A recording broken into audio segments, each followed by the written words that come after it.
Well, maybe the dual immersion one, I mean, I think it seems like we've heard from staff that it's not so much a budget issue as kind of, we need to get more intentional, and it's, I mean, there's outreach to native speakers. Outreach. There's the strategy about where we're going to, I mean, I think that we're wanting to see a plan for when are we going to, you know, what's the expansion plan, but it's not necessary. So I guess I could let go of that one as being a budget presentation as long as we're, it's just the continued urgency of adding more programs. But again, that's not necessarily a full budget impact as it is in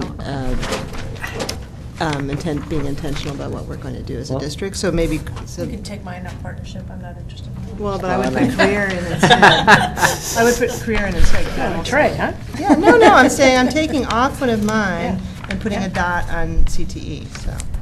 So To try to get us, because our poor chairs here are trying to. I'll take away partnership. I'm Get not. it down. And can I just double check? My understanding is the dual language immersion is that we've prioritized, for example, it came up in earlier, we prioritize investing in places that had high ESL populations as a strategy to support those students.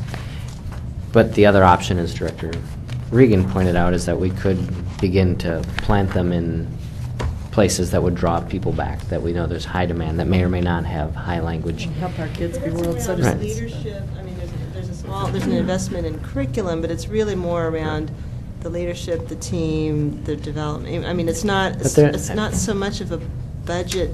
If we had more money, we would have a ton more dual immersion programs right this moment. So it sounds like you want to put this one on for more discussion. No, I'm saying it's No, not. she's saying Don't want she to. doesn't see it as a budget discussion because there's not that big of an investment in it.